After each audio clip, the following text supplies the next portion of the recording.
حي على الفلاح. Subhanallah, we underestimate the power of words. This is why the most powerful word is that of Allah. Look at the Quran, study it. There are only positive words. Even when the warnings are given, they're given in a very respectful way. Sometimes strong, but respectful message. Really powerful. And if you notice, every time Allah gives a warning, He always immediately, either before or after, adds in a good word of hope.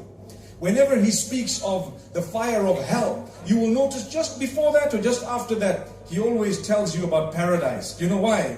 If we were only to speak about hell, everyone would feel so doomed that they would think there is no hope for me to go to heaven. And therefore Allah says, no, there is. You know what? وَالَّذِينَ آمَنُوا وَعَمِلُوا الصَّالِحَاتِ أُولَٰئِكَ أَصْحَابُ الْجَنَّةِ. Those who believe and do good deeds are the companions. They are the ones who will be and who are the companions of paradise. This was immediately after, and in some cases before, Allah telling us and warning us about those who do otherwise and where they would go. Now, you know, for those of us who are married and have children, may Allah make those children the coolness of your eyes. Say Ameen. For those of us who are married and don't have children, may Allah bless you with offspring who will be the coolness of your eyes. And prior to that, may Allah make that spouse of yours also the coolness of your eyes. Say Ameen. And those of us who are not yet married, may Allah subhanahu wa ta'ala help you and bless you with offspring who will be the coolness of your eyes. Say Ameen. Ooh, that was a loud Ameen. If you notice, I didn't say may Allah bless you with a spouse who will be the coolness of your eyes. Did you notice that? Do you know why? No, I prefer a 2-in-1. You know, when you buy a shampoo, you can either buy the shampoo and the conditioner, or you can have a 2-in-1. Subhanallah. And sometimes now there's a 3-in-1. What's the third thing? A little moisturizer inside there, right? Subhanallah. They throw in anything, 2-in-1, 3-in-1, 4-in-1, you wonder.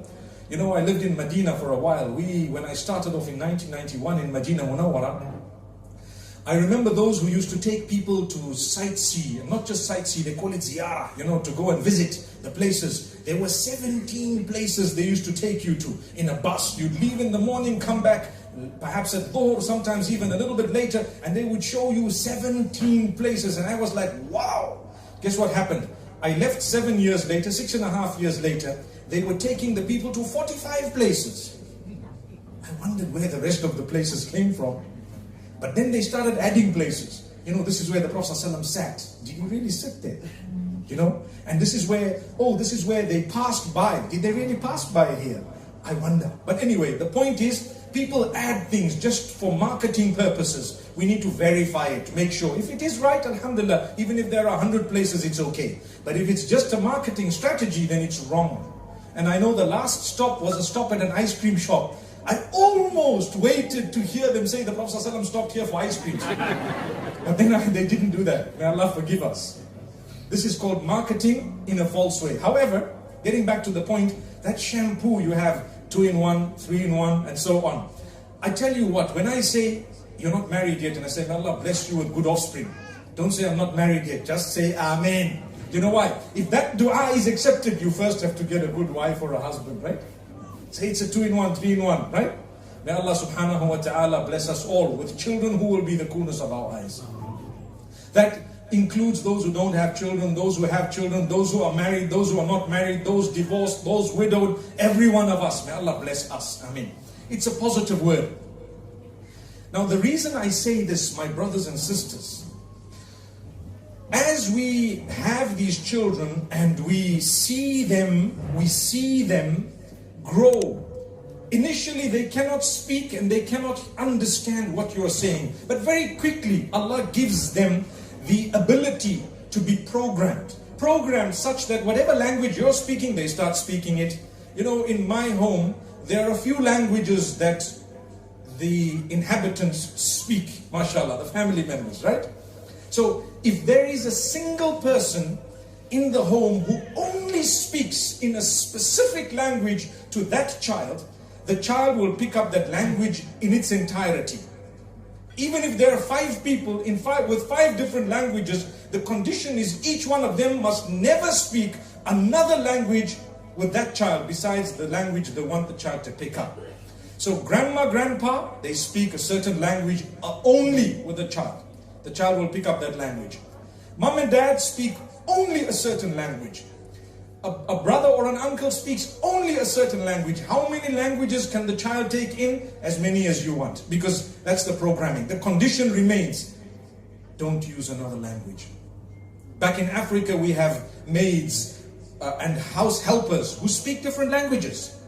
And sometimes you find the child speaks that language because that's the only language that particular person spoke. I remember in Saudi Arabia, I met people who are Arabs who speak Indonesian. They speak Filipino and they Tagalog and so on. You wonder how. But they had someone in the home who only spoke that language.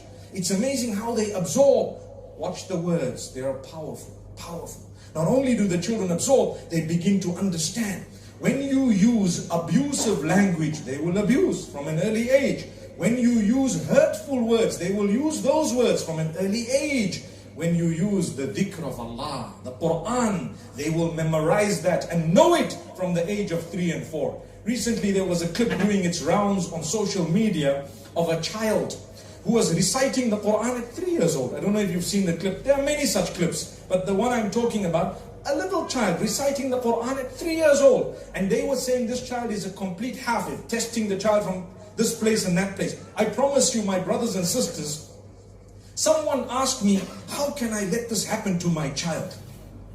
I said, too late. Serena and Venus Williams on a totally different, topic, or on a totally different field, for example.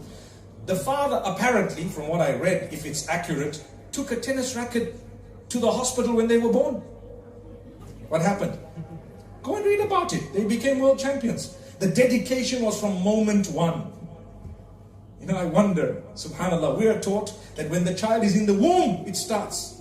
What did the mother listen to? What were you doing? If you don't ever listen to the Quran, you don't read the Quran, you're only into Bollywood and everything else, and all sorts of woods that happen nowadays. You know what? The child will know those songs better than anything else. And you're wondering, how come this child is actually, I've seen little children, other clips, the world, mashallah, has become a global village. You've seen these little kids with all these dance moves. Not to say that I intentionally watched it, by the way, but people send it and you happen to see, wow, and a small child. We call it bopping and jiving. I don't know what you call it.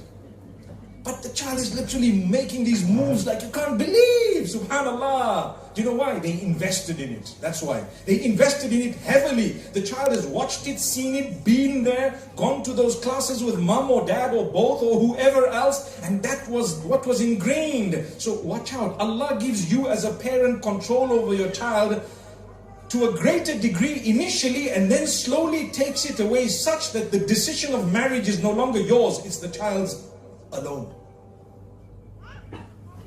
Did you hear that? You can advise. You cannot make the decision. If your daughter says no, it's a no.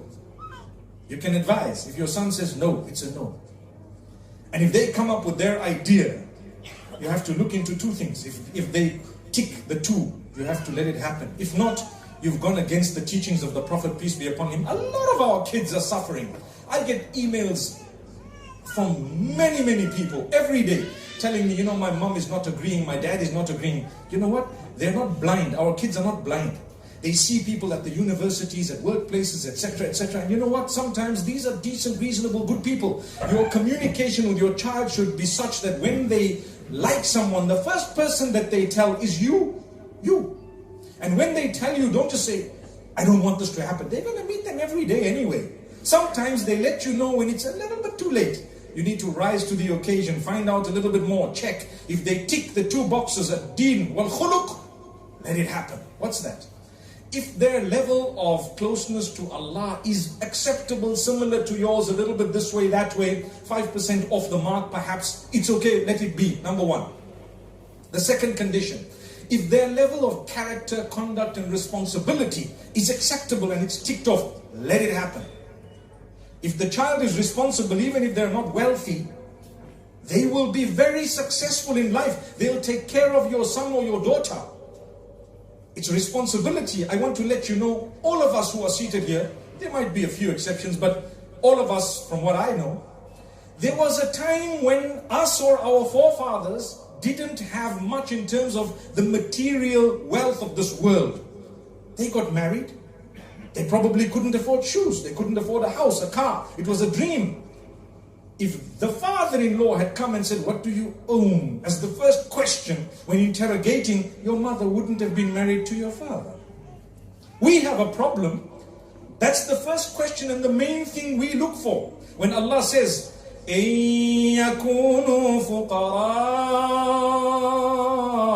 يُغْنِهِمُ اللَّهُ مِن فَضْلِهِ. It's about marriage. This verse is about marriage. Allah says, you get them married, and Allah speaks about something and gives us a little bit of advice about marriage and so on. Allah says, if that person who's upright and responsible, if they're poor, but they tick the boxes, Allah says, Allah will bless them with sustenance from His own virtue. That's what happened to a lot of us, but we don't want it for our children. Many of us have not seen wealth until recently. We couldn't afford much until recently, and some of us still, we're not that wealthy. It's hand to mouth, and alhamdulillah, at least we can afford a little meal at Saffron now and again.